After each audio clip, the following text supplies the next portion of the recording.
Hello, and welcome back to another episode of the Chris McPherson Show, your black and white in sports. No grey opinions here. We're ready to dig into and break apart your whole sporting landscape for our weekly episode, talking all things sport all around the globe, and we're looking forward to it. Of course, if you want to keep up to date with us in between our weekly episodes, you can subscribe to our YouTube channel to get all of our video drops, including the Daily Dose. Or you can check us out on our social media channels at The Chris Mack Show, on X, on Instagram, on Facebook, and on TikTok. Plenty of content coming to you throughout the week across those, and it'll keep you all up to date. As I said, if you haven't already subscribed to the YouTube channel, hit the bell to get some notifications, and we'll keep you up to date with your sporting know-how and need to know. But this week, it is time to dig into our weekly Around the Ground segment. And to join me on the weekly Around the Grounds, we have Brodie Burrows from the Third Man Up podcast. Bro, it's good to have you back from another spell at Death's Door, mate. Yeah, mate, good to be back. Unfortunately, it was a bit crook for a few weeks, but back ready to go now, mate. I love it, mate. I even more so love those very heritage colours you're rocking, mate. I'm not sure about the actual team in those colours, but you're up and about, mate, the Dockers. Yeah, mate. It found this one in the cupboard. I thought, right, we're sitting top four. It's probably not going to last for the rest of the year, but might as well wear it nice and proud now. Yeah, as you can imagine, I've been wearing my Raiders colours everywhere, loud and proud at the moment while they're on top of the ladder in the NRL. But the North Melbourne colours are fairly deep in the cupboard, but it is what it is. A man who's still dining out on some deep run into the seasons for his teams is Lockie Abel from the Roundball Australia podcast. Lockie, Melbourne victory in Arsenal, more trophies coming in the cabinet. What's happening? Yeah, well, I was just thinking about as you were talking. I mean, Richmond are down the bottom of the table in the AFL. Victory got knocked out in the round of 32 by an NPL team in the Cup. So not a lot of luck actually at the moment for me. So hopefully it turns around as the Premier League gets underway this weekend. Yeah, well, as we did touch on the Premier League last week, and, the giant killers that are Crystal Palace are coming for another trophy because their trophy cabinet has exponentially increased in the last 6 to 9 months. Yeah, but not in the Europa League, as it turns out. They had an appeal go to the Court of Arbitration for Sport because of some kind of multi-ownership thing that I'm not going to try and explain here because I don't even understand it. But unsuccessful, so they've been bumped down to the Conference League, and Nottingham Forest popped up. So, yeah, some drama already. I was good to know Australian football's not the only place with drama. We'll talk about it a little bit later. But I tell you what, I'm all about Crystal Palace while they're beating Liverpool. Absolutely. Yeah, for sure. Well, let's get into the meat and potatoes of the show, and let's start somewhere that I think we're really well equipped, and not thanks to me, as is usual that we're not equipped thanks to me, but thanks to the two of you that are joining me on the show today. Brodie, a man deeply ingrained in AFL roots with an eye for football as well. Lockie, a man who's deeply ingrained in football roots with an eye for AFL. And we saw this piece on 3AW this week talking about, boys, the difference in how football violence and AFL violence is reported. Lockie, we talked about this when it was, I think it was semi-final time in the A-League and the police response with Vic Poll. But I think 3AW have got this exactly right. The way that football, in terms of soccer versus AFL violence, is reported in the light of this ugly brawl at the Gabba. I think it was a lady in a Sydney Swans jersey and a Brisbane fan just throwing hands, direct punches to the face. It was better than watching Jake Paul fight, that's for sure. And I'm sure Brodie can weigh in on that second. But, Lockie, this is to the point that we were talking about last year, and it just further reiterates this is barely rated a mention until 3AW dug into it. Well, when we talk about the reporting of violence in sport, obviously from a football perspective, the general opinion would be that it gets painted with a different brush compared to AFL. And you look across kind of widespread, mainstream media reporting in Australia, it's not that difficult to find a fair, you probably agree with that conclusion, right? Now, the cynic in me wants to point out that this 3AW little speech has come not after, part of their partnership with Channel 9 and Stan Sport have just acquired the rights for the Premier League, and are going to broadcast a few Premier League games on Saturday nights on Channel 9 in the next month or so. So that's an interesting angle to it as well. You can read into that as much as you want. And I think from a football perspective, a soccer perspective, there's not as much of an opinion anymore that the game is really being treated deliberately in a negative way. And I think that definitely has been the case in the past. What we do argue is that there's probably some of those underlying perspectives of the game that just kind of tend to permeate when people are talking about it. And all we really want is for other codes to be painted with that same brush. And like we saw with the AFL on the weekend, I think that's starting to happen a little bit. Well, it certainly is. I think we need to draw some more attention to it. And Brody, Lockie talks there about the cynical view, and you might want to look at it at the end of the day. I don't think the reasons are overly dramatic at the moment or overly important. It is that it is being brought into the spotlight. And a lot of fans will talk and say, oh, well, this happens once in a blue moon at the AFL or the NRL. And, the AFL's getting, 500 plus thousand people through the gate each weekend. The NRL's getting 200,000 plus. The A-League's getting 30,000 plus. So while it might be a higher propensity, fan violence is still fan violence, and it's still a question mark, as the reporter whose name escapes me from 3AW talked about, of questioning if you're a family, would you take yourself along with your kids, with elderly parents, with anyone else who's an at-risk individual or easily influenced? Would you take them along to be subjected to this at a game, no matter what the code?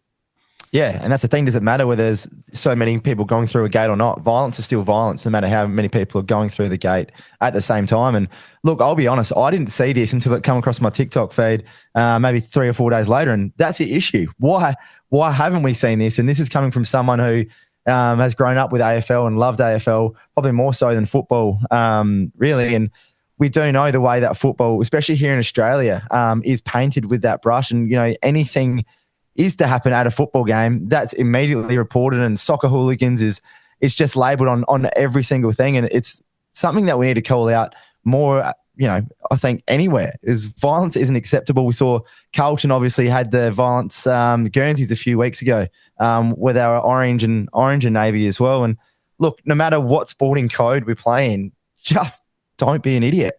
Go there, enjoy the game. We all go to these games. We all play these games because we genuinely enjoy it. And we don't need 2 or 3 fans just ruining it for everyone. Lockie, it's a piece where a lot of these leagues and competitions over their iterations and evolutions over the last 40 years have done well to rub out the on-field violence to make it a more appealing, spectacle to fans. But to Brody's point, we need to get better at identifying, reporting, and dealing with the incidents that go on in all the sports, but doing it on a level playing field. We've seen this, and Brody talked about that term, football hooliganism, put up as a headline quite often. Yet we also saw news reports only a few weeks ago when the Canterbury Bulldogs basically had a march through the middle of Belmore, the fans, after they won a game, and they had, drums and fireworks and all these sorts of things go off in the streets, and, talking about fan fervour and how good it was. We just need to have a level and even playing field in terms of how we address this. And we need to look at the fact that violence is not acceptable. Celebration is fine, but we need to do it in a safe way. Yeah, and I think one of the reasons, one of these kind of unconscious biases, and I agree that that's probably what it is at the moment in Australia, is that one of the strengths of football as a code is its active support. And it's something that it does better than anyone else. And because football clubs and their fans organise themselves in a way, in a group, to provide that active support, then when one of the members of that group does something violent, which does happen, I'm not trying to pretend that it isn't, but when one person happens, it's very easy to then lump it into the group and say it's hooliganism or it's the active support, or it's particular groups with that active support. Whereas we look at something like the NRL and the AFL, if there's a drunk guy in the corner, screaming nonsense and being violent, then it's one guy, and it's an exception. And, police are generally happy with fan behaviour at a sporting event. So it's just one of those things where it's easy to fall into those traps. And I think just having that conversation about it and being aware of it, 99% of the time in football, it's the exact same thing. If there's people causing violence, it's some individual doing something stupid, just as it is with every other game. And I agree. I don't really put too much credence in terms of the numbers of people going through the gates, right? Violence is violence. The 0 is the only number we should be targeting here. So as long as we're kind of conscious of all those factors and trying to deal with the actual problem at hand, I think that's the main thing. Yeah, I guess in summing up, Brody, the piece is we all need to be better. And if you're, a Broncos fan and a fellow Broncos fans acting inappropriately, or a Swans fan or a Melbourne Victory fan, whether you're an active support or not, you have a responsibility to the image of your club to sort of, not walk past that where possible. And if you're the people perpetrating it, go and do it in your own homes. We don't need to see it at public venues. Exactly right. And it's not just there at games anymore. We've seen a lot of the horrible stuff. I mean, look at the Michael Voss saga, look at the Simon Goodwin tweet. That happened as well. The stuff online is just as, the death threats, the stuff that's coming through social media now is just as bad as some of this physical violence as well. And we can't pretend that doesn't exist at the same time. So unfortunately, it is getting better in some ways, but at the same time, we still need to call out this bad behaviour and keep it consistent across all sports. Yeah, I agree. Unfortunately, any of these people that are perpetrating any of these things are not real fans of the sport because they're a blight on whatever game and the broader sporting landscape of Australia. So, I think we need to be better as a sporting community. We need to be better as sporting fan individuals. And if you are a sporting fan, then that's not the way you act because it's, especially when you're wearing your team colours, because to Lockie's point, that's then a blight on their image. But and I've got no nice way to segue this, Brody, but I'm going to throw to you, mate, because we're going to go something a little bit more lighthearted while we're on AFL. And mate, what's this about a full moon at the footy on the Mornington Peninsula? Yeah, mate, who would have thought? Mornington Peninsula Women's Football League, I think it was a prelim final too. And behind the play, a red card was given. And so a lot of country leagues, a lot of suburban leagues, they have the yellow red card system, similar to soccer as well. And a girl hit someone else behind the play and was given a red card, and obviously the opposition gave her a bit of a mouthful, and as she's trotted off, she's dropped her dacks, full-on mooned the opposition coaching box. And the only thing I will say is I saw on two different news reports, one was reporting a mooning, the other was reporting a brown eye. And I just need to specify they are two completely different things. One is just, dropping the dacks. The other is a bit of a spread of the cheek. So make sure, whoever it is, get your story straight. Tell us what really happened. But look, who would have thought? Full moon, middle of the day in a women's football game. Lockie, we definitely need some accuracy in reporting, but I don't know how detailed we need, a profile of the offender in this case. No, I'm just like kind of still at the effort of it all, right? Like if you're going to get sent off and the opposition's having a chip, give them the finger or something to turn around and bend over and drop your dacks down. It's a lot of effort. I don't know. I'd be one for simplicity.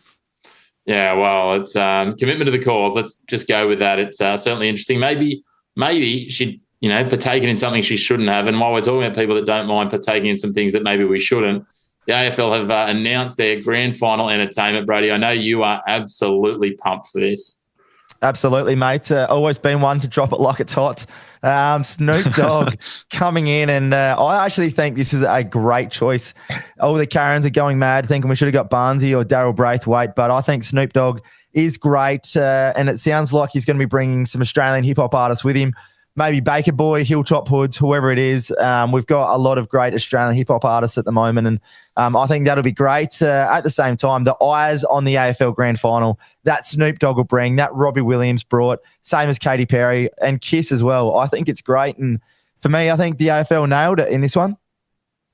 Yeah, Lockie, it's been a bit polarising immediately. It always is when these get announced, because unless, to Brody's point, you've named an Aussie rocker from the 1975 to 1988 period, the majority of fans who seem to be, certainly on Facebook anyway, aren't going to be happy. The Karens, as Brody might have called them. But, mate, I think they've found a good balance here, and Brody's talk of the fact that, there's going to be some Aussie artists included as well. I think it draws eyes to the game that we wouldn't have seen otherwise. A lot of American fans and worldwide fans will watch where Snoop Dogg is appearing with his socials and everything else. So it's great for brand and inclusivity for some emerging and strong Aussie artists as well. Yeah, I think over the last 5 to 10 years, generally in the AFL, we've seen this kind of Americanization of the league as a whole. I think this is another step in that. In terms of how we have the closed league and the draft, and how we talk about the draft and players and trades and stuff is very American. And we look at the Super Bowl and there'd be so many people around the world who don't watch NFL week in, week out, but the Super Bowl is that one marquee event, including myself, by the way, who I will tune into. And the halftime entertainment is part of that. So I'm sure part of the AFL strategy here, now that they've, kind of shown themselves around the world a little bit, they put a lot of effort into doing that.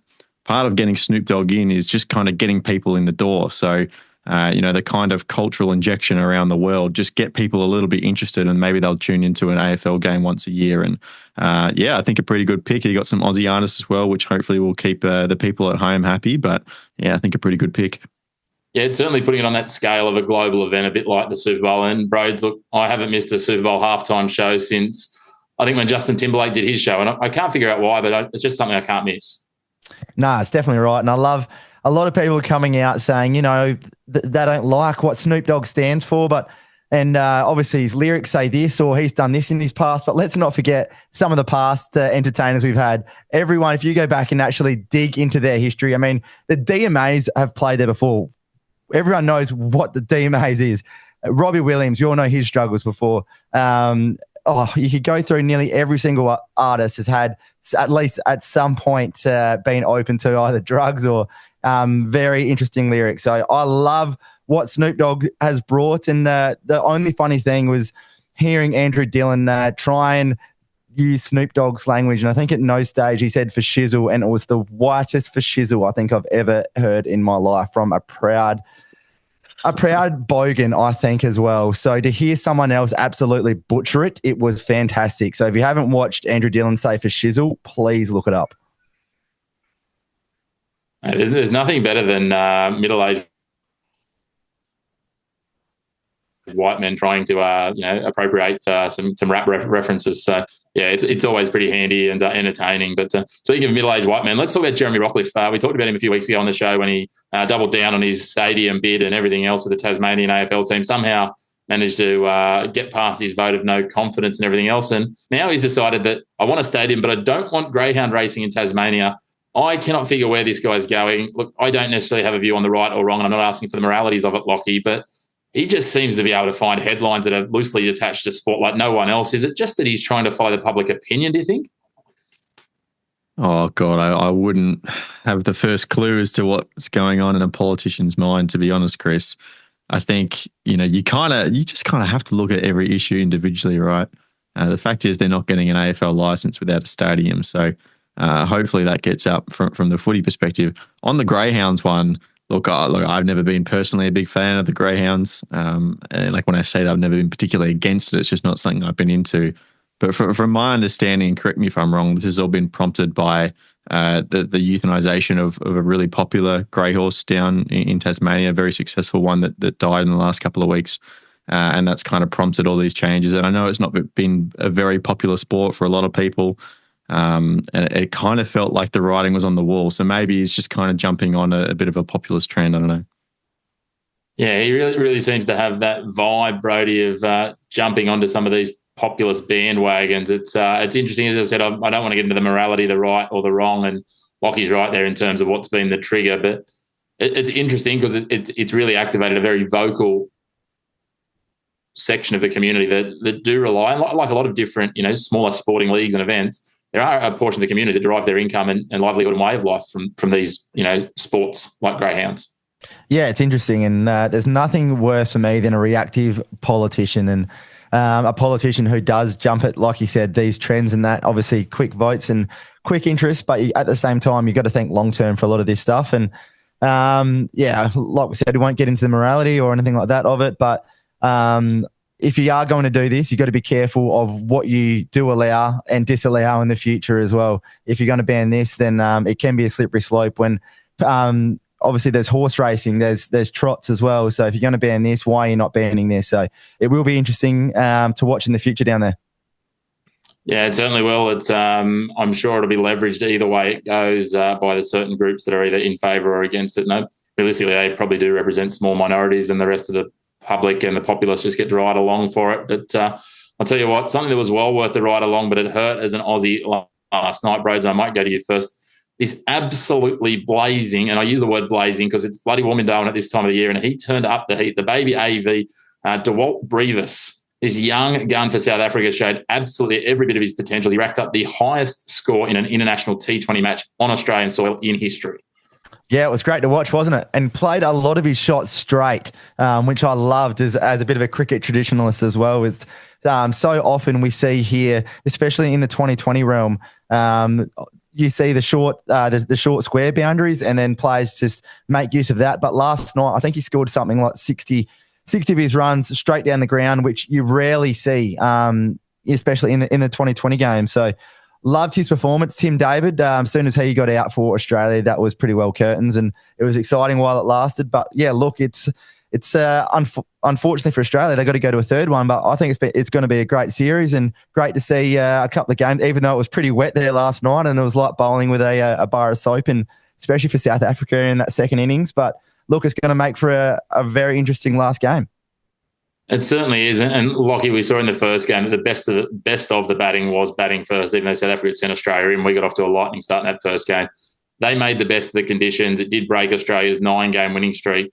But look, it's great to see the series going into the balance as they head over to Cairns. And it's equally great to see the cricket season not only starting early, but cricket and international cricket, two of the best teams in the world in Australia and South Africa, heading up to the north, heading up to Darwin, Cairns and Mackay. Yeah, no, cricket in August is pretty wild as a concept in Australia, but the fact that they're obviously picking their moments, right? I thought the Aussies won the toss in this one and went into bowl, right? So if the better of the batting was in the first innings, then maybe that's something you have to correct for the next game. But yeah, it was a wild innings to have someone so young and take a record like that in terms of getting the biggest totals in T20. Of course, you'd hope the South Africans would be good at T20 cricket. We know the controversy around their test side and leaving a lot of players out so they could go play these T20 leagues around the world. You'd hope they'd be good. So it looks like they're giving us a good series and be good to watch the final game in a couple of days. It certainly will, and that'll be followed by the one days, and we'll pick apart some more of that in our daily doses later in the coming weeks. But let's switch from cricket, and Lockie, I'm going to fire this one straight to you because I know you guys did a really good pick apart of this issue. Western United being stripped of their licence by essentially the APL. I'll let you go into the nuances a little bit more for the A-Leagues, and it currently sits under appeal. But this is huge for the A-League when we're only sort of 8 or 9 weeks out from the season.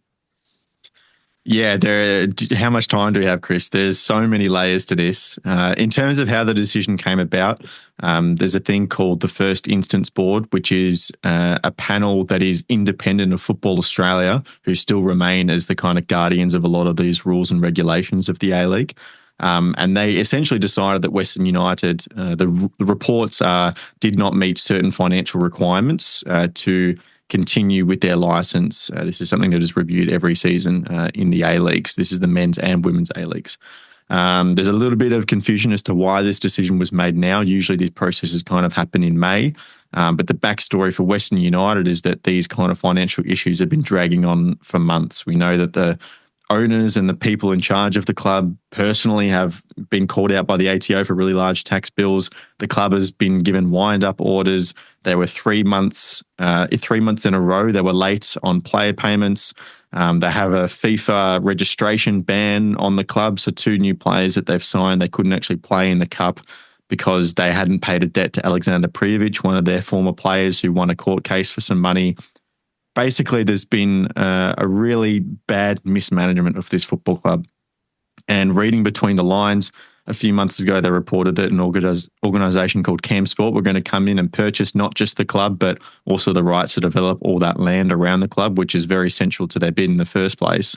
And what it feels like is that the current ownership are trying to just kick the can down the road and let the new owners deal with all these problems.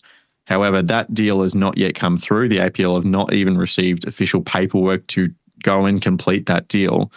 And now they've been given a very hard deadline. As we're talking here on Wednesday night, they have 2 or 3 more days now to lodge their appeal against their decision, and then another week on top of that until the final verdict would be handed down. So these are some really hard deadlines that the club now has to meet. Otherwise, they won't be playing in the A-League this season.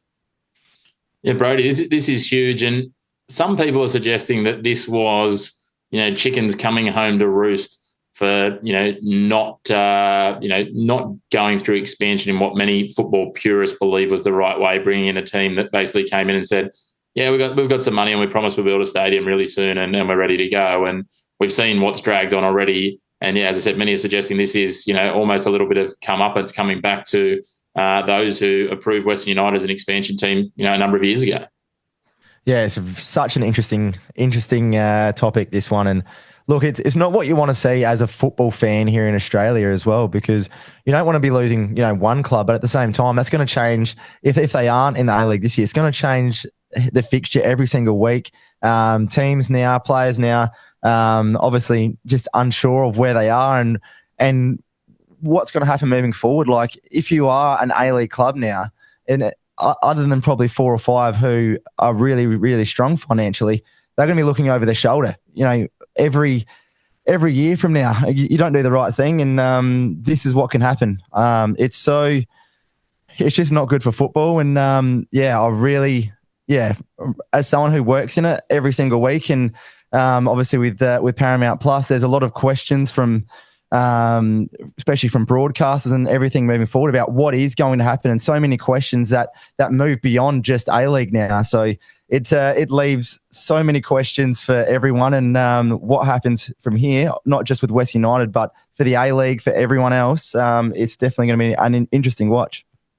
On that, Lockie, to Brody's point, there's potential obvious dominoes that could fall from this with, things like broadcast deals and whether or not the APL still meet the agreements and the commitments of delivering a certain number of games and all these sorts of things that come into the permutations that play through this, which then it has a flow-on effect that affects, employment of non-Western United directly employed people. But we've seen this where we've had a couple of clubs teetering at different points in recent years. So I think Brisbane Roar had an ATO issue. Perth had an ATO issue, but that seemed to be a little bit bigger than maybe it was the way it was reported. Newcastle were without owners and were kept afloat by 4 other clubs. Funnily enough, one of those was Western United, which is quite bizarre in its own right.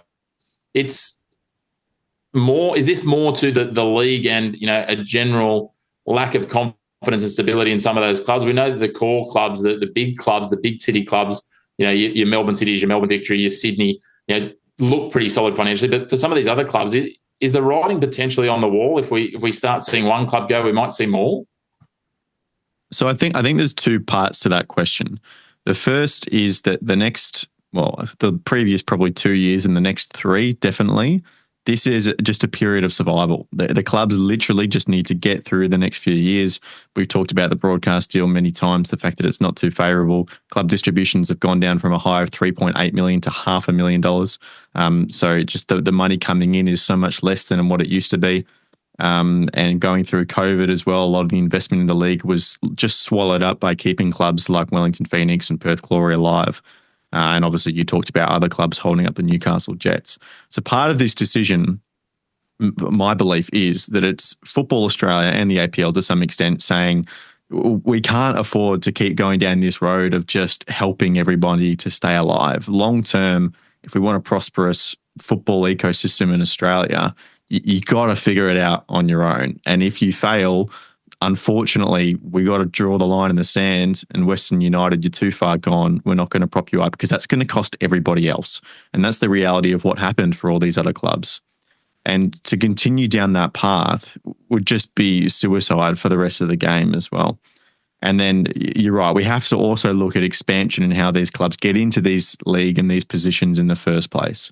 The point of the broadcaster back then, when both Western United and Macarthur FC were granted admission to the competition, it was still Fox Sports, and there was a very key desire to have other clubs in major capital cities to produce more derbies and more high-ticket games. Now, that strategy is great in theory, but they were placed in areas that were significantly longer-term views than what the clubs could relatively anticipate for all the struggles that were going to happen in the first 5 years of their existence. So yes, they're placed in places where the population is expected to boom over the next 20 years. But the reality is they've had little support from the get-go, both from supporters and financially. And obviously probably some broken promises in Western United's case in terms of infrastructure that has really left them on their knees. So it's probably, unfortunately, a decision that needed to happen because we can't have things go on like this if we want to improve as a code. I guess from that point of view, Lockie, we could be talking very woe is me in terms of Australian football. As I tend to agree with you. This is kind of the pandemic that the sport needs to have, and a line that needs to be drawn in the sand in terms of we can't just keep having a league that's being a charity because it's just undermining the sustainability of the league. But this isn't, the winding up and folding of football clubs in the current economic conditions isn't just an Australian problem. We've seen a lot of, fringe league and non-league clubs in the UK even in the last 12 months as well fold. This is there's other economic conditions that play into this alongside, the struggles that come with running sporting franchises and being a lower tier sport in a clustered sporting market that Australia is. Yeah, and it's about right-sizing the clubs and the league for the circumstances that you're dealt with. We saw the APL come out late last season and, attempt to introduce a bunch of changes to how the salary cap is going to work because they've noticed these unsustainable trends. Clubs are simply spending too much money for the situation that we're going to be in for the next 3 to 5 years. And if that's where we are, then that's just where we are. Like, there's no rule that says we have to be spending this amount of money. Like, we can change that. We can bring it down. If that's not where we are, it's just not where we are. We can be idealistic and put all these, standards in place for whatever it is, broadcast, player salaries, the collective bargaining agreement with the PFA. But if we're not there, we're not there. And, we look at the Australian Championship, which FA are trying to introduce, and that will start in a couple of months' time. The reason why that is not a home and away season is because a number of the clubs just aren't at the point where that's sustainable for them. And we can't just ignore that and do it anyway and then fall apart, which is probably what has been the case with some of these A-League clubs. We have to right size and we have to do what is appropriate today.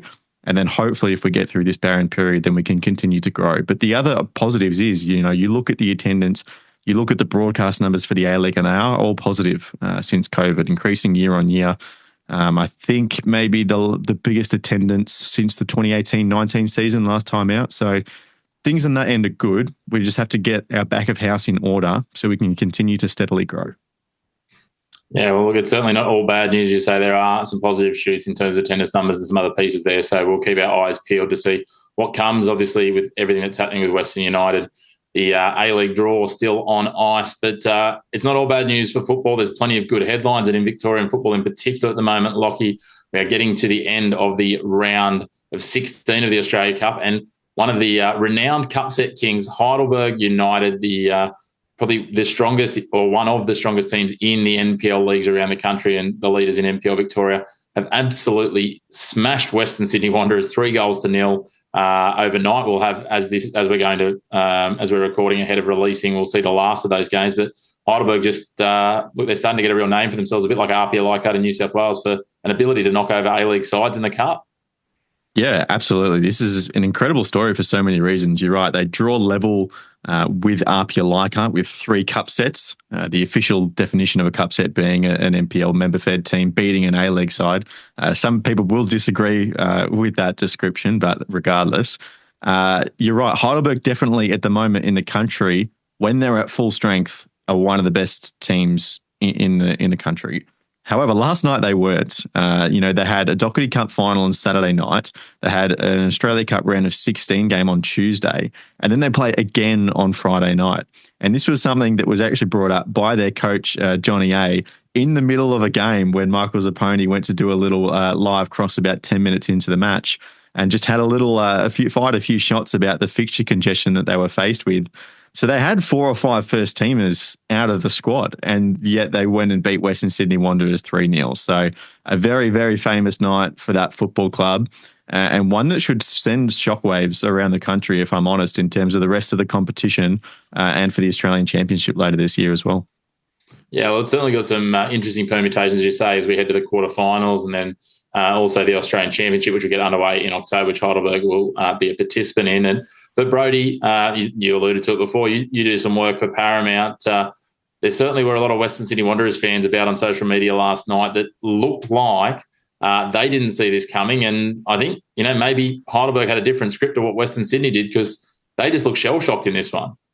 Yeah, well, if you looked at both of the squads on paper, realistically, if there was going to be a 3-0 result, you could have just about written it down as Western Sydney Wanderers. And we did post that a cup set could be on the cards and receive some nice little advice from Wanderers fans, as we usually do when Wanderers aren't winning. But look, it was such an interesting game, and I think the conditions really suited Heidelberg in this one. Obviously, really wet game and probably closed the gap between the two sides, but you could just sit there. There's an old saying, and no matter what sport, it was a team who was just more desperate, and it just seemed to be Heidelberg.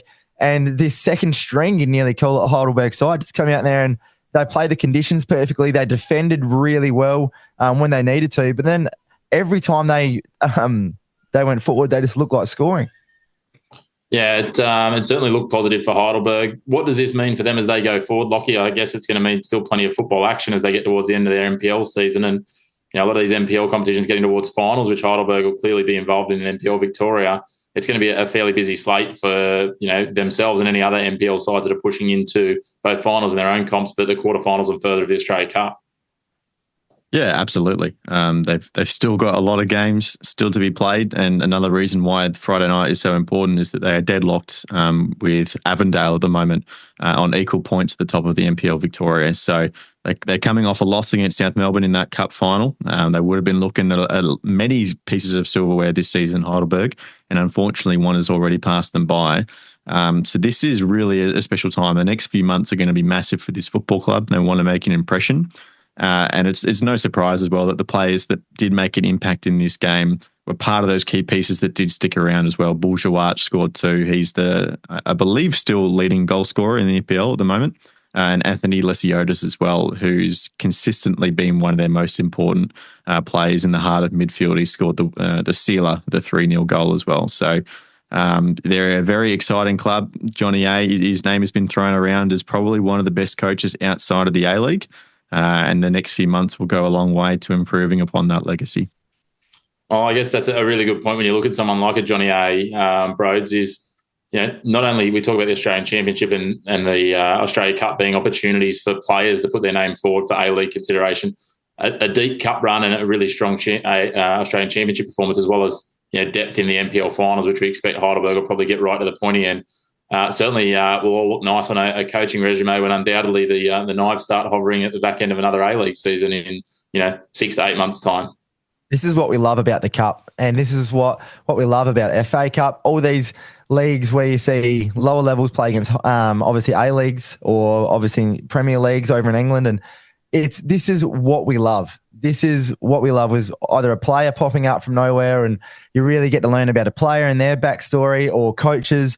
And let's not forget, Johnny A is he's been an assistant at A-League level at the same time as well. So I think it won't be long and we'll see him as a head coach somewhere. But like you said, this is what we love about the Cup, and this is why it gets brought in and we get to know these players potentially maybe 3 or 4 years before we do see them on a national stage sometimes. Well, Lockie, to wrap this one up, I tell you what, after seeing Johnny A very open, shall we say, it was Zappers last night, I think, one, it's always a learning as a journo that you want to, in a live cross, hope that you know what they're going to say. But I tell you what, he'd certainly be someone I'd tune in to watch a press conference from if he was coaching an A-League team. Yeah, absolutely. Look, Zappers is a pro. I'm sure if there was something unusual like a mid-game cross to a coach, they probably would have lined up what he wanted to say. But yeah, good value. I do want to give just a quick shout out as well before we move on from the Australia Cup. Nunawading, the 3rd tier side in Victorian football, so 4th tier in the country, barely lost 1-0 to Wellington Phoenix in the round of 16 as well. Their keeper, Dennis Martin, had an absolute cracker of a game and unfortunately just conceded a header in the 94th minute of regular time. So a brutal blow for them, but what a run for literally a 4th tier team in the country to get to the final 16. It is absolutely huge. They had a day out. They will go in the record books, as we know, from the round of 32, that big win up in Darwin. Not only did they get a nice holiday out of Melbourne's winter, they absolutely had a feast up there. The likes of only up with the cricketers. I was going to say the likes of only Dewalt Brevis has seen in recent times. So Nunawading and Dewalt Brevis, I didn't think I'd be able to find a tie between those two things, but we've done it, Lockie. Well done. Let's move on, Broads. Let's talk about a little bit of rugby union. And Brody, the Wallabies have gone a little bit left field, I think you could say. They've brought back in James O'Connor after a 3-and-a-bit-year absence from international duties. He's coming in at fly half, returning to the side. It's not an easy task, though, for the veteran coming back in at the point of taking on the Springboks, one of the best sides in the world. Yeah, it should be an interesting one, isn't it, especially with that side. And look, I'm not a massive rugby union fan or anything, as you know, but look, the Wallabies at the moment, we just don't know. And every time we do hear them play, there's always an interesting selection story that seems to just come out. Well, we'll take any headline we can get when you're not one of the main sports in the stratosphere. The rugby league, the AFL, and the cricket seem to be leading those headlines. But I guess, Lockie, it's hopefully they can just ride that wave from that British and Irish Lions series we talked about last week, and maybe some surprises. Maybe the South Africans aren't prepared for this. We'll take anything we can get at this point. Yeah, take anything you can get out of my response to this question as well. The good of you to give me a little link to the conversation when we've had last week with the Lions. Look, I know that the bigger picture here is obviously building towards the World Cup that is in Australia in a couple of years' time. So the time for surprises is now, and then hopefully if you get some solidity as we build towards that tournament, it's a good thing. Yeah, it'll be interesting to see. Can't wait for that home World Cup. Hopefully the Aussies are continuing their march upwards and on the charge. For the next piece, Lockie, I don't know if you're any more educated on this one than you were on the last one, but mate, let's talk flying dildos. Yeah, look, this is interesting way to bring in this conversation, Chris. The WNBA, yes, a number of sex toys have been thrown onto the courts in the middle of the games. I mean, this kind of just goes back to the conversation we were having at the beginning of the episode, right? Idiots are going to be idiots, and just stop being idiots, get rid of the idiots, do whatever you got to do. Obviously, it's not appropriate for a professional sporting environment. It's pretty disgusting, really. So, get them out of us, get them out of all sport. That's all I got to say. Yeah, bro, this is bizarre. And I think the even more bizarre thing for me was there's one or two of the betting agencies in the US that were offering bets. Like, there doesn't need to be any more incentive on this, on what colour the next one was going to be. Like, to Lockie's point, this is, look, I don't mind a bit of lowbrow humour when I'm, around my mates and different other things, right? Like, we can all have a chuckle at some stuff, but this is demeaning and diminishing to female athletes that are already not paid enough when we have a look at what they do versus their male counterparts. I know they play shorter seasons, all those things, but there are some really good athletes in the WNBA. Is it as fully fledged as the NBA? No, it doesn't have the runway, but it's just a maturity thing from fans. And, we can have a bit of a chuckle at it. It's odd, and I think it speaks to Lockie's point a lot more about the fans than it does about the sport or anything else. Yeah, it is embarrassing. Like, it happened once, and then for it to become a regular thing, it's actually really disgusting. Yes, we can have a bit of a laugh about it, but I mean, the WNBA has copped its fair share of negative criticism, sometimes rightly, sometimes wrongly. But this is not needed in any sport, especially women's sport, who we all know that a lot of the issues that they suffer. And over there, I mean, at the moment, the WNBA is the best nearly it's ever been. I mean, they've got some of the best stars, the best storylines at the moment. And this is just not needed. Like, if you're going to a game to be doing this, why are you even going? It talks, like Lockie said earlier, the idiots in sport are going to be idiots. But seriously, if you're going to a WNBA game to be doing this, it makes you wonder, mate. It's really frustrating as a genuine fan of the NBA and WNBA. So, Broads, you're obviously across the US sport, and we can talk back to the WNBA being so far behind 10 years ago. Like a lot of these leagues, there was a huge gap between the WNBA, the NBL, these other leagues around the world, the CBA in China and the NBA a decade ago. That gap's closing, but immature acts like this are taking away the really key airtime and media space that a league like the WNBA or the NBL or any other need to be able to put themselves out there on that space to be able to close that gap. And it's actually diminishing and slowing their ability to, get to the outcome that these muppets, morons, idiots, whatever you might want to call them, are saying that, they're not at the moment. So they're actually self-fulfilling their own prophecy here.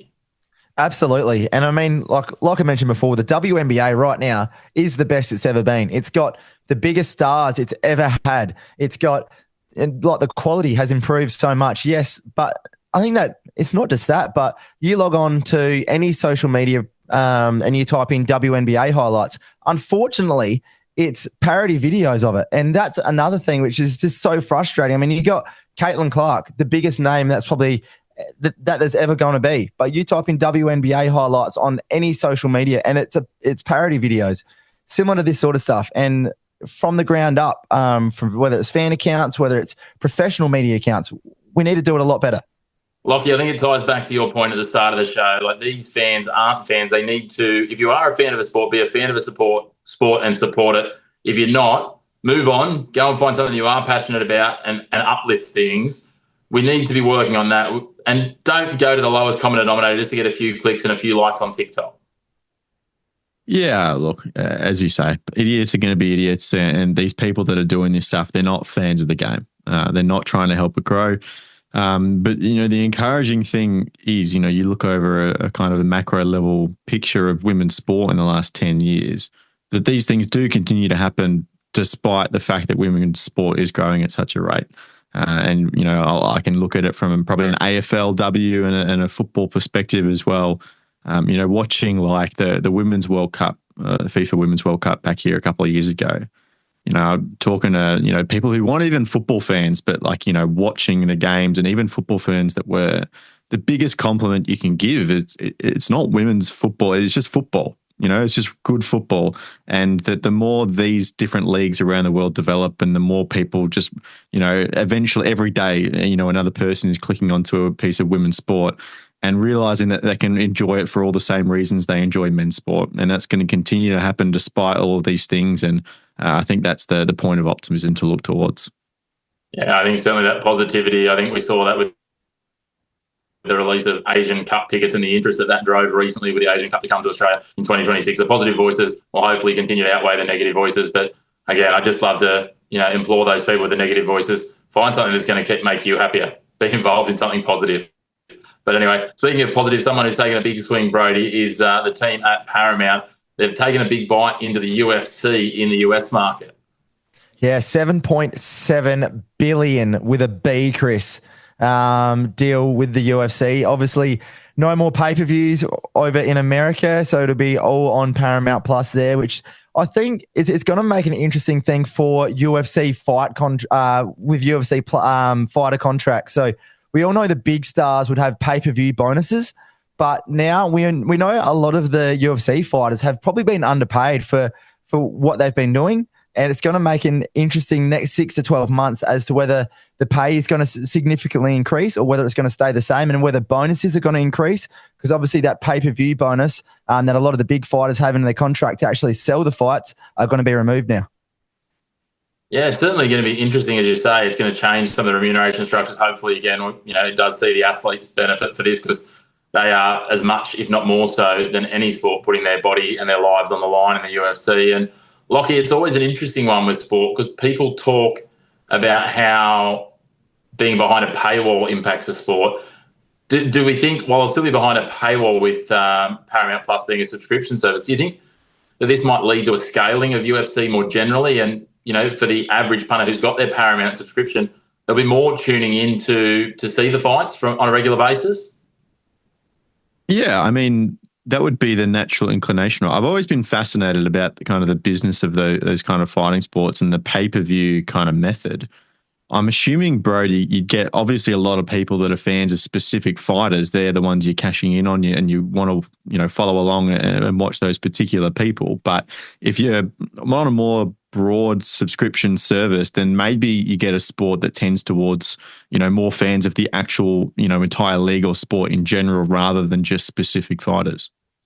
Yeah, that's another interesting one, because you saw the WWE, and obviously they've got they're owned by TKO, same as the UFC, but the WWE have gone into a $500 million per year deal with Netflix at the same time. And WWE also used to have pay-per-views, but now that's readily available on Netflix as well. And since that's come out, we're now seeing a lot of documentaries about the WWE and about, certain wrestlers like John Cena and The Rock, or things about Vince McMahon that's come out. So I think it's actually a smart business decision from Paramount Plus, because you look at some of the stories and documentaries that they're now going to be able to create and have the exclusive rights to. You think we're probably not going to be a Conor McGregor. I mean, you could write a negative one about him, what they've done with the Vince McMahon, but some of the fighters coming up, especially the ones from a Dagestani background, I mean, you could create a really good documentary on a Khabib or someone like that, which could be then exclusive from Paramount Plus. So while you're getting these pay-per-views, you could also then have the exclusive rights to these, really big stories and documentaries. Yeah, it's going to be an interesting one. And Broads, I'll be interested to see what this means for, when the deals come up in other countries. Well, obviously, Paramount's got a footprint in a number of other countries, including Australia, and not suggesting you've got any inside intel from your social media work with them. But in terms of the logical steps, we see this quite often where, it's a staged piece for some of these companies where they start to expand, where they get the rights if it works well in one country. Yeah, no, it's going to be really interesting. Obviously, US is usually where things start, and then it filters into other nations. So I would love that to be the case here in Australia, already having a Paramount Plus subscription, but there's always other ways around it. We'll just say that. We will certainly see what happens from here. We'll keep an eye on it. But as always, Brody Burrows from the Third Man Up podcast, a big thank you to you for being on our panel to pick apart everything across the sporting landscape today. Thanks for having me, mate. Anytime. And Lockie Abel from Round Ball Australia, thank you to you as well, Lockie. Always good to have you and your insights on the show. Absolute pleasure, Chris. Well, thank you everyone for tuning in. It's been another wonderful recap across the wide world of sports and everything in that landscape, your black and white of sporting opinion. A big thank you to you all for tuning in. We look forward to keeping you up to date. Make sure to subscribe to the YouTube channel and catch us on your favourite social media channels at The Chris Mack Show. Until our next episode, we look forward to talking to you on sport then.